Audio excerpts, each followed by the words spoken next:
nous avons cette année dans notre saison deux programmes auxquels nous tenons beaucoup parce qu'ils sont vertueux quant au fait de faire s'estomper les frontières entre les musiques du passé et les musiques du présent.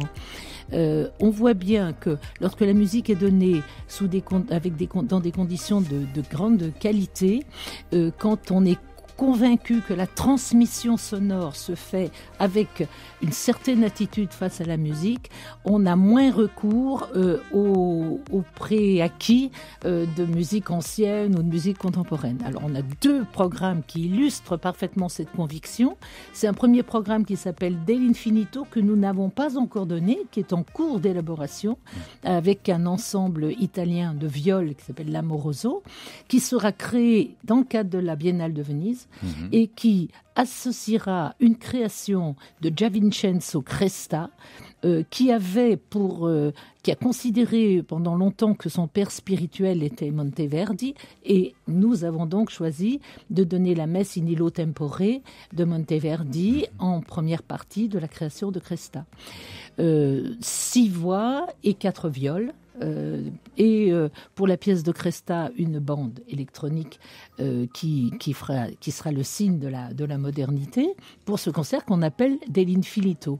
Un autre qui s'appelle Cori, qui fait la part belle aux femmes, compositrice. Alors là, on ira chez Barbara Strozzi, évidemment, l'éminente Barbara Strozzi, italienne et tellement truculente et tellement profonde.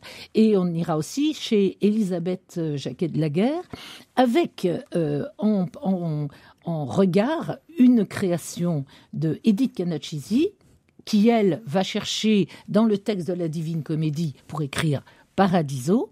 Mais alors, la singularité forte de ce concert, c'est que nous avons 2 complices extrêmement virtuoses et de haut vol pour jouer de cet instrument remarquable qu'est l'accordéon microtonal. C'est-à-dire qu'on a un accordéon qui a une potentialité d'amplification sonore extraordinaire et qui peut à la fois se substituer à un continuo. C'est-à-dire que c'est bien un accordéon qui va accompagner les pièces de Strozzi et de Jacquet de Laguerre, et c'est le même accordéon doublé, puisqu'il s'agit du duo Xamp avec Fanny Vicens et Jean-Étienne Sotti, qui pourront accompagner les 12 voix de Spirito dans la création de Edith Cannacisi.